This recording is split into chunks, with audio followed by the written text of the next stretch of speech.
Morning, this is Lori at Bethlehem Rd / the Cultured Connoisseur. It's just gone 11:30 a.m. Central Standard Time here in northern Mississippi. We are -6 GMT. Just looking at what they're doing there still. Tomorrow's going to be muggy and icky, sticky in the way that we do in the South.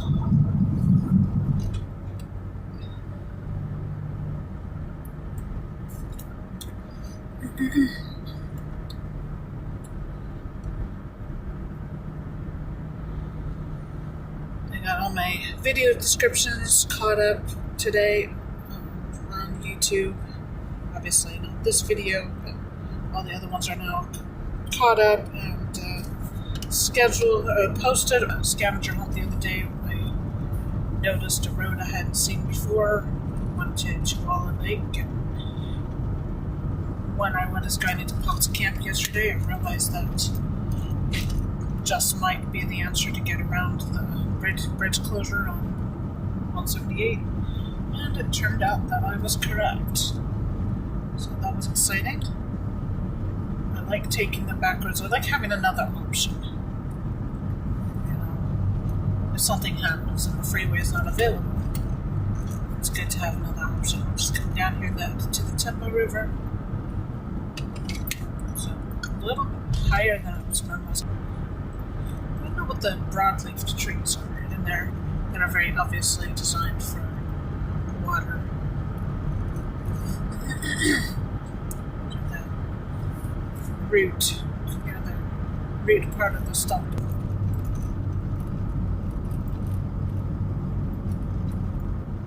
Not a good idea, dog.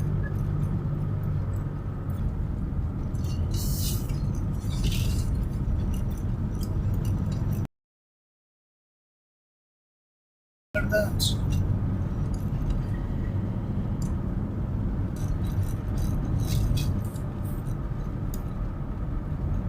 I also did some work on for the Cultured Connoisseur cooks this morning. The upcoming cooking classes, which has not yet been rebranded and set up. It's currently under Lobelia Acres. It's going to be rebranded. It's basically I decided that there's a minimum. Minimal amount that I actually want to share with others about the actual farm. So perhaps that'll change again at some point. But right now, as of this moment, I'd rather keep that stuff private. Mostly because people have a lot of opinions about how you raise animals and stuff, and it's something that is difficult for me to deal with. My ways are not necessarily the ways that everybody else is going to do.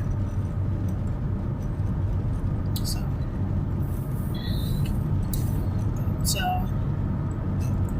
realize that I think I'm right to start with something simple like the pancakes, which is not as simple as it sounds, because even the basic one is going to have two different pancake recipes. One I'm going to be using Max Miller's Tasting History pancake recipe, and the other one will be the one that I've been using for literally decades, based on the 1973 Betty Crocker one.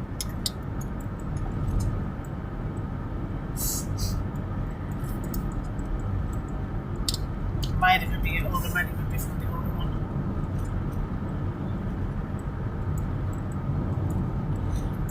I don't know right now, because I realize that the one that's being circulated as being the Betty Crocker one is slightly different than the one that I've been using. I'm literally using it as long as I can remember using it. So, I don't know. Mine works.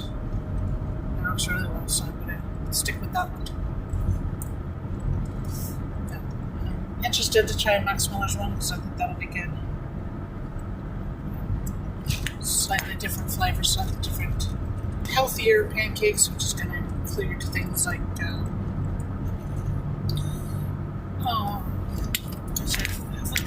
I wasn't going to call it a healthier one. I was going to call it special diet one. So I have one that's a vegan pancake and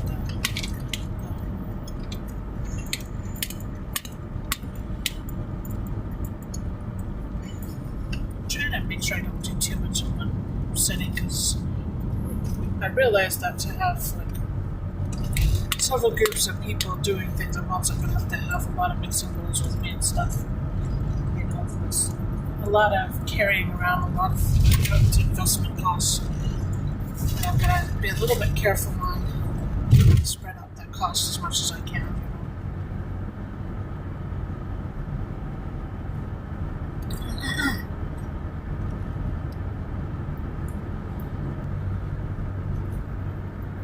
Included rice flour and almond flour. Might play with the coconut flour one a little bit, just to have a grain-free one, and I already have a vegan one that's not grain-free. I don't know what you do with those. But actually, if you're going to go that far, grain-free and vegan, you're probably going to want to just use vegan substitutes and stuff. That's going to be a lot easier. Might build it. I don't know. We'll just have to see.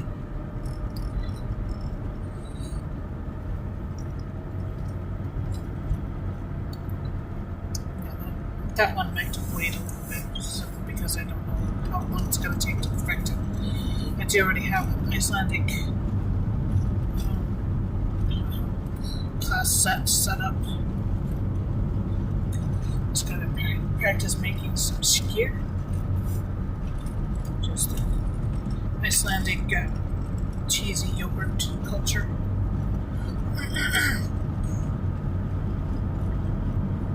Pretty sure we can do that.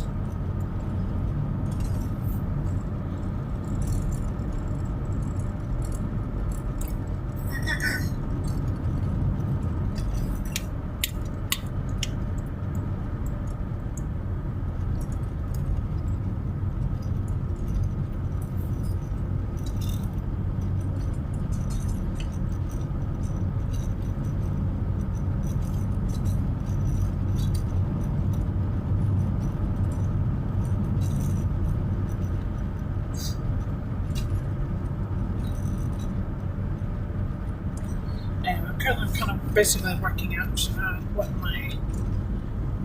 what I have to have with me for the pancake classes, the ingredients needed, what the cost is, so I figure out the cost of each recipe to make, so that all that information is there. So I'm just gonna, some of this is just inventing the class to begin with, and making sure that I'm charging enough to cover my costs and still have a decent income for the day, because I need this to replace my day job.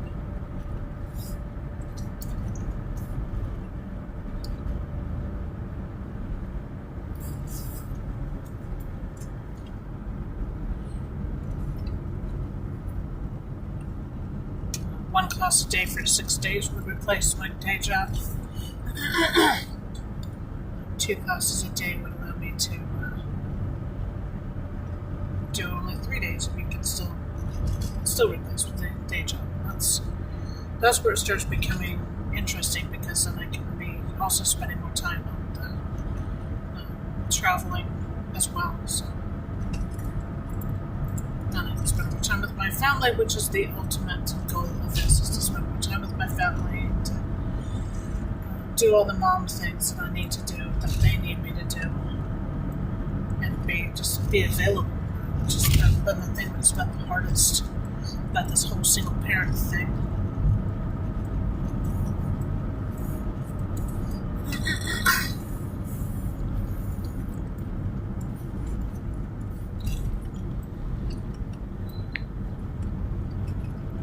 It's not like I'm just going to use this to be lazy, because I got so much stuff to do. I don't have time to be lazy. But right now, I don't even have time to rest. That's gonna catch up with me.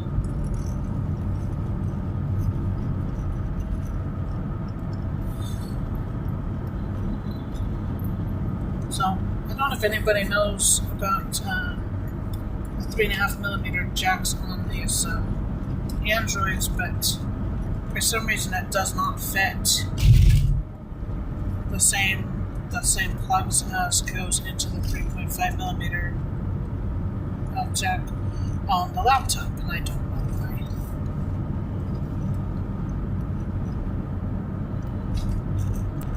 But in this day and age where you're doing more and more stuff online, it's really hard to get actual people to talk to.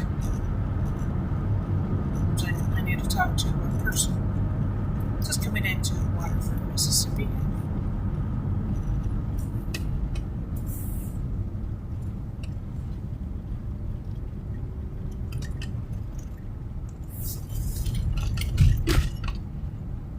Crossing the tracks that are being ripped up most of the way along.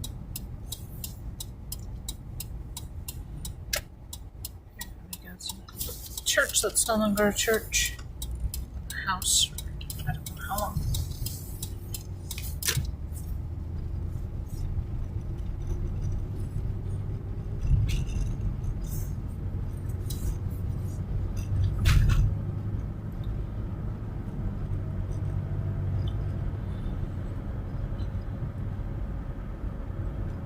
It's like a little utilities building or something. Water.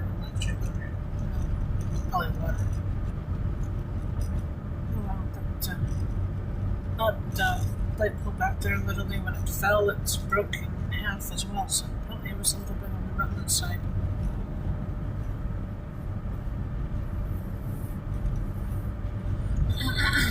Kind of looks like some of the poles that broke were ones that needed to be replaced anyway.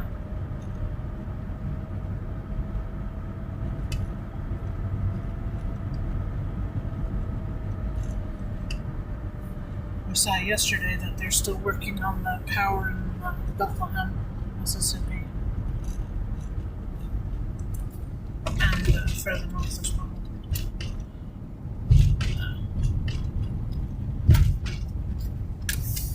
Just coming up to Mississippi Highway 7. This is the one that goes from at least down to Oxford, Mississippi. Don't know how far. After that, maybe down all the way to Starkville and stuff. I'm not sure. It's one of those things that keep me need to look up, and I don't think about it when I'm looking at the maps. And I don't have maps up when I'm thinking about it.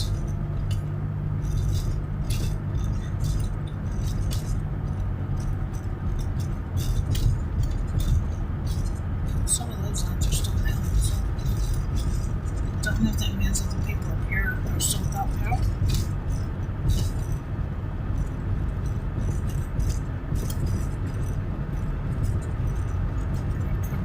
Over 4 weeks now.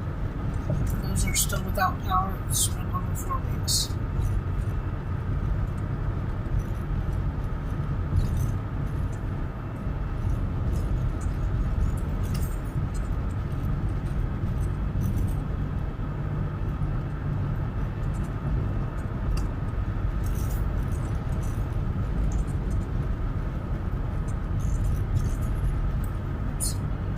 It's been here to all the residences, which is fair enough.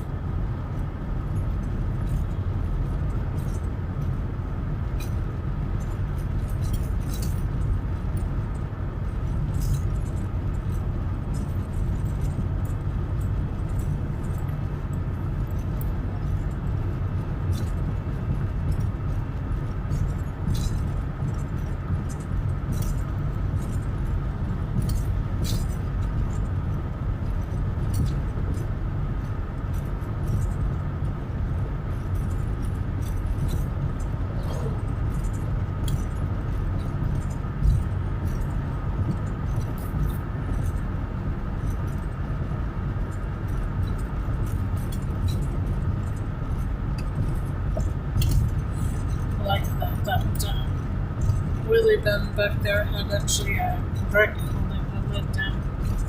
It's not a bad idea.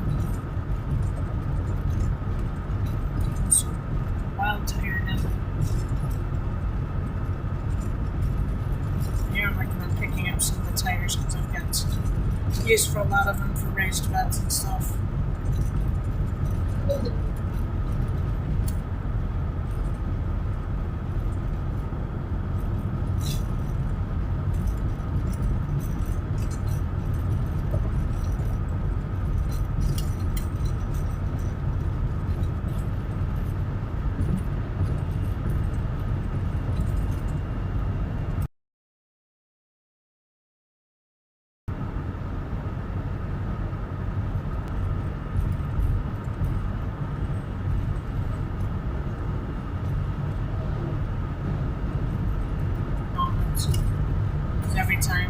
Every day we find out somewhere around 8 a.m. what time we actually work for that day.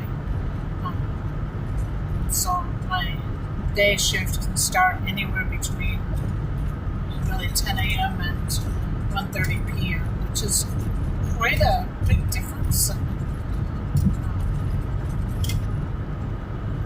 It's the official schedule was supposed to be 11 a.m. to 4:30 p.m. Right as early as 10 a.m. on a day peak.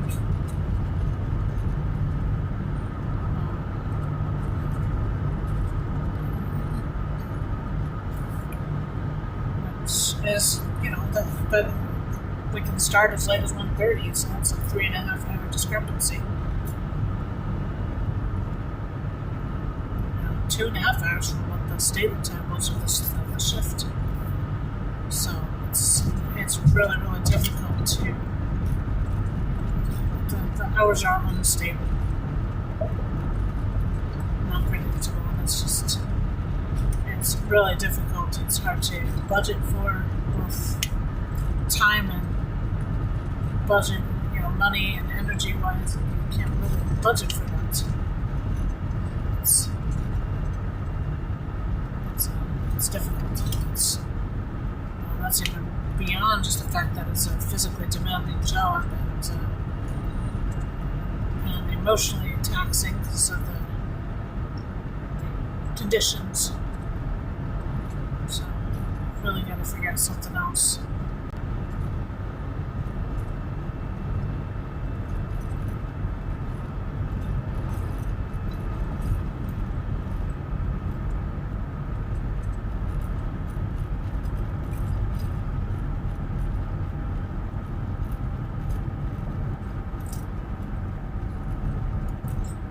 Looking at doing online stuff, but our connection isn't strong enough to really be able to do anything that demands, high connectivity, which is most online things. It's good enough for a lot of stuff, it's just not quite good enough for guaranteeing what they need.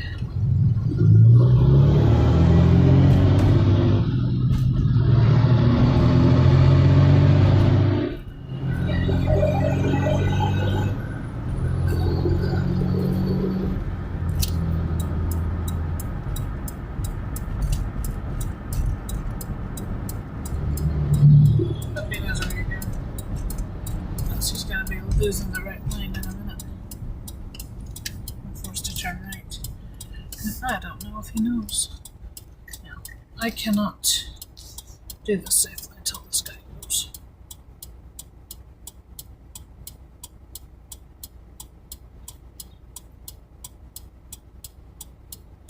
Thus counts. Interesting. And the way that this is set up, everybody who pulls off the freeway into this intersection pass right away over me. So if you can go, you might have a chance of going before the next cars and trucks come.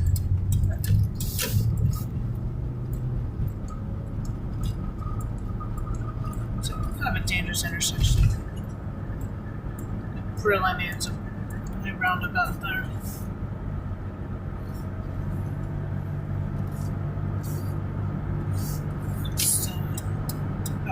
Holly Springs, Mississippi, and then we're just getting onto I-22 and US 78.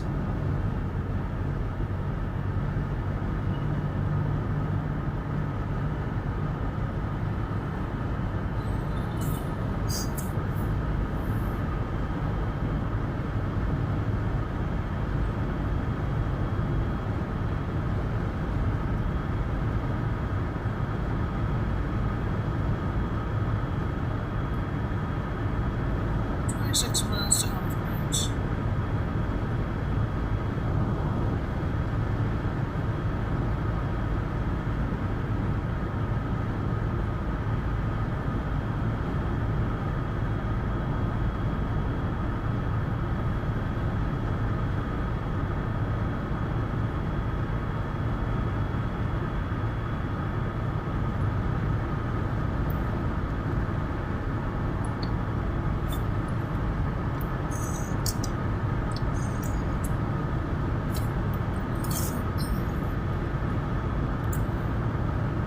Chili this morning. In some ways I thought it was a little bit more baked beans-ish. It's definitely under season, so I'm going to work on it. I did put a lot of effort into it this morning, but I was mostly looking for some meat-free grub as we've started with Lent. Meat-free grub to fill the belly and run a shift on. Oh, that's funny. Just realized I didn't need to make lunch today. That's okay. That's right, I've got something to eat on the way home, which I do appreciate.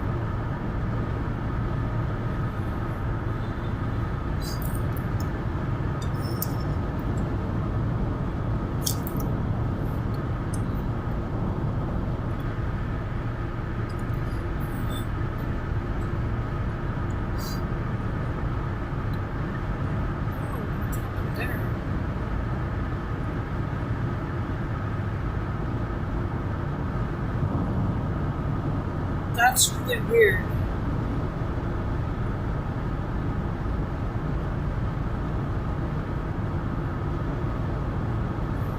Okay, I'm really not sure what I saw back there. There was either somebody that I definitely see parts of the vehicle, or it's somebody cleaning up from when that might have happened in the past. But people don't normally clean up from that stuff, from what I can tell. So I'll have to check the news later, see if there was a crash there.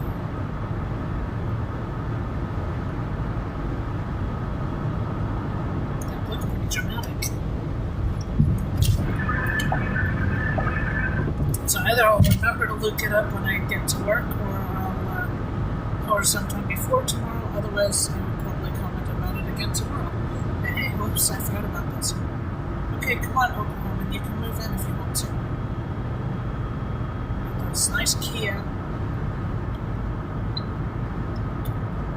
If you want this lane, you probably...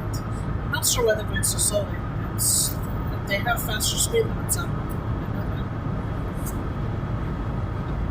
Standard cruising speed out west is considerably higher.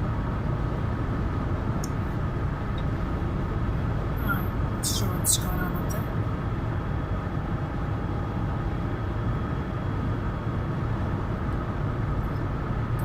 Auto carrier behind me.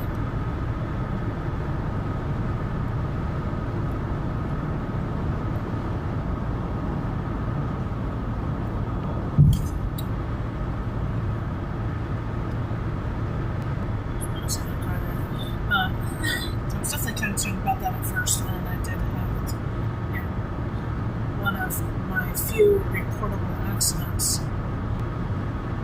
It's kind of my husband's fault because me or something like that, and I ended up running into a parked car. Because, you have a tendency of where you look, you kind of stare into. And, of course, instinctively I would be normally on the other side of the car, on the other side of the road, etc. So I think, instinct kicked in, and instinct was wrong. It was on the wrong side. My instinct was in the wrong country.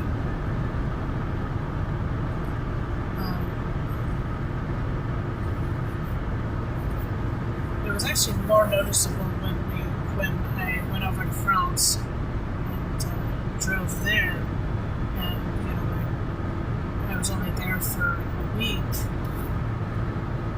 So, but I was moving back to driving on the right-hand side of the road instead of the left-hand side, as it's not a main road. And I found that it was almost frighteningly easy to adjust, swapping sides of the car and swapping sides of the road at the same time. Okay. Why are you slowing down on the highway? This is dangerous. In your Camaro. It was really dangerous. I couldn't move out.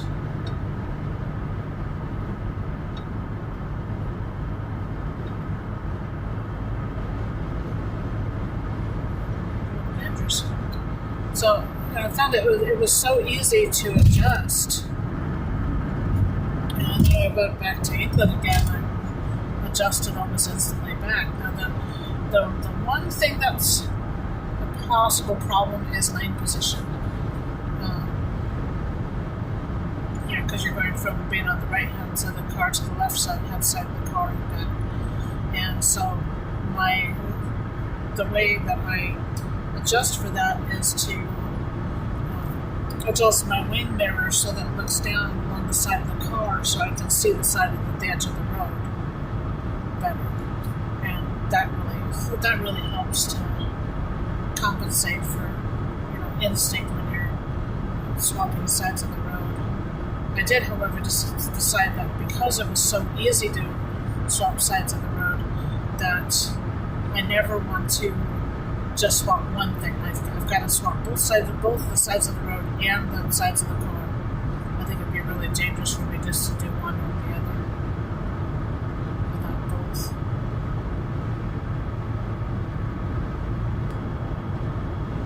However, it does mean that when I have side of the road or something like that to do things, it doesn't bother me in the way that it did before I had experience with dolphins. Just pay like $70 a year to have those special plates, so it's kind of expensive.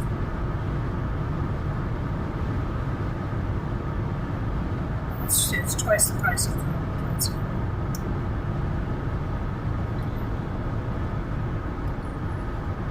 Even that $70 a year is lower than most states pay for car tax. So Mississippi's cheap on that.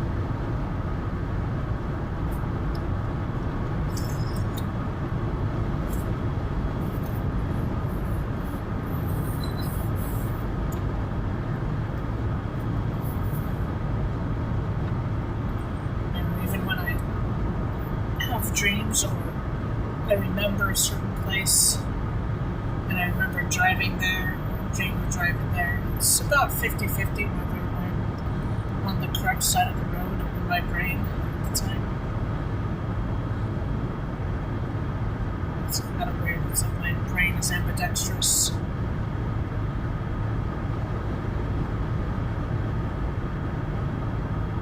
A lot of pieces of tire.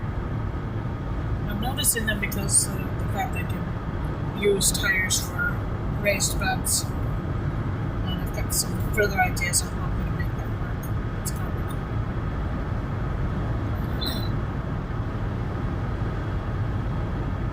Wilshire Arms.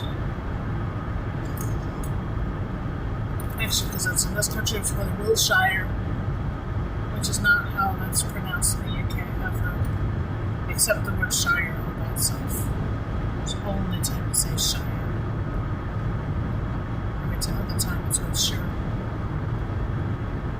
Hampshire, Berkshire, Worcestershire, Herefordshire.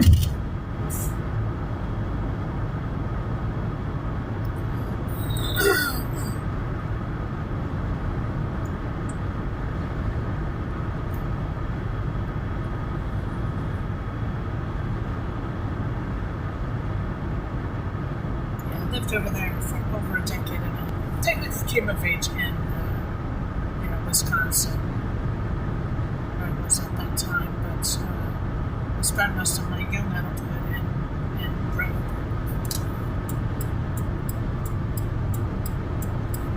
And came back in time to be middle-aged.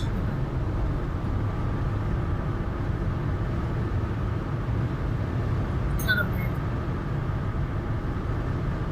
When you do that kind of level of, it's kind of weird. In some ways, it's similar to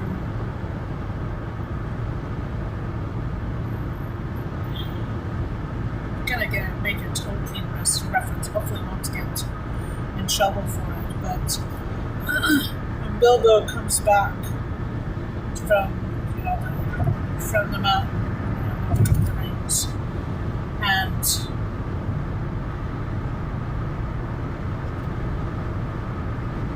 to settle back into life in the Shire. This doesn't work because he's seen too much, has experienced too much, has changed too much. It's changed him on a fundamental level, and some of it is just war weariness and PTSD and stuff, but some of it's just that it's changed him. And travel does the same thing. Travel to begin with changes you. You're never the same person again. And in general, that's a good thing because you experience other things, experience life outside of home, what's familiar.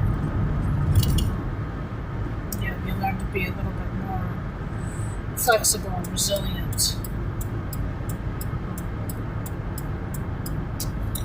But there's also a certain amount that will never be the same again. You'll never be the same person again. And I don't know if that's what causes wanderlust or if wanderlust pre-exists, I'm not sure. But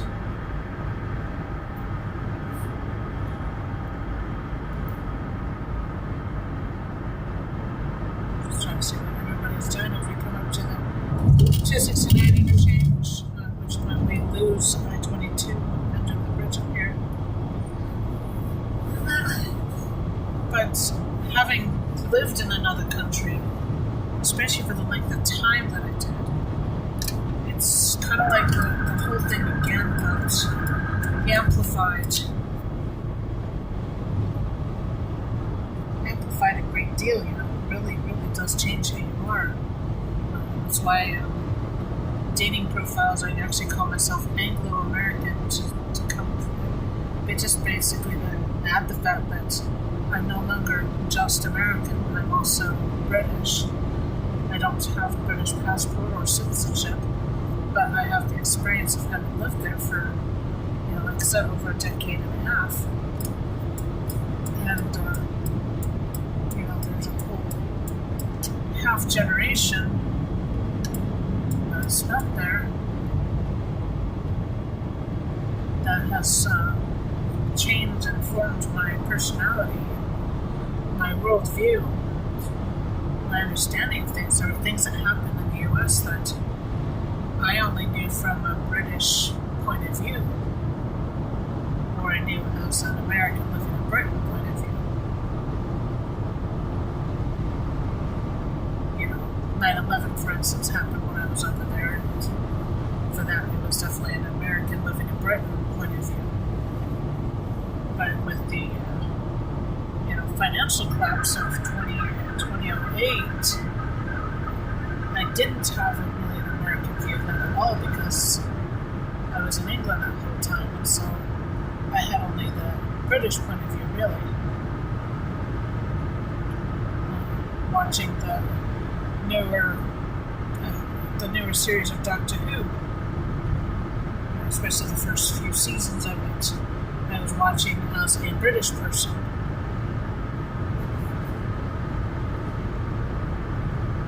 Whereas I think now if I pick up the seasons that I'm behind on, that it would be, it's going to be the crossover again, the American that lived in Britain point of view. It's all, it's kind of funny because your point of view changes based on your experience. And there's a train sitting over there. Don't know if you can see that with camera or not. And stuff. Bunch of containers. The Coldwater River. Yeah, pretty much just containers so far on this train. Although yesterday was a train of two halves. It was yesterday.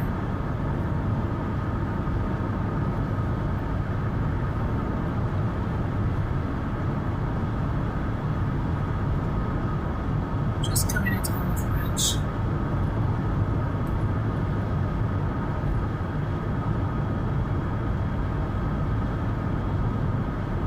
Hello viewer, I appreciate you. Do like the video if you're having any entertainment or learning anything. Just like what I'm doing.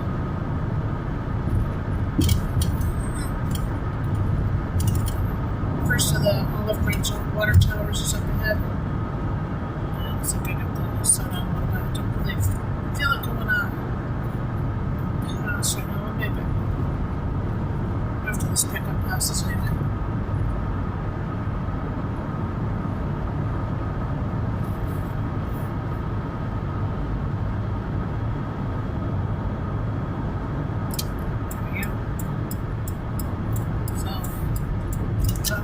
See the license plate, probably not. The license plates, the random license plates in Mississippi include the letters designate the county that it's in. So the one in front of me is like DDG or something like that, and that's in DeSoto County.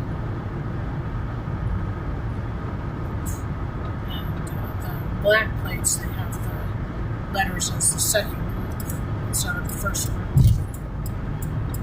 Apparently, Mississippi has been doing this since at least the 40s. So, it's kind of cool.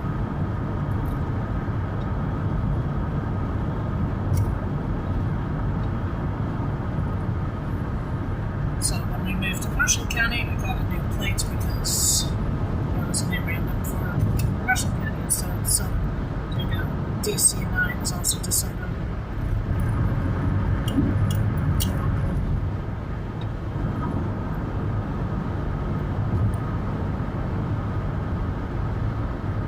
LEA, that would be Lee County. Sorry, it was LE4. I don't know why I interpreted that as A. Drive Smart, Mississippi.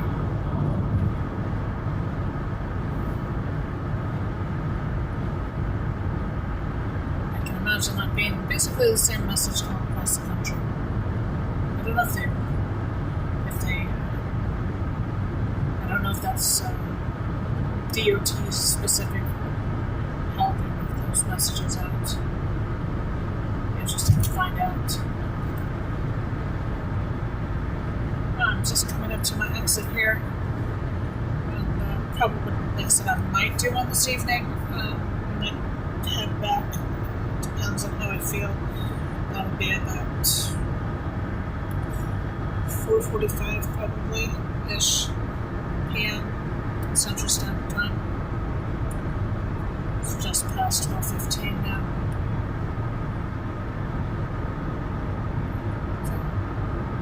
So, short shift. And spending the gas on it. So what to do? So when I'm working on these other projects, so, Kofi.com/Julia Travels. I am rebranding to the Cultured Con here. I think it's just because I come up with something that's clever, which I have not yet. But Cultured Con Your Cooks is the other one for the cooking classes that will be upcoming.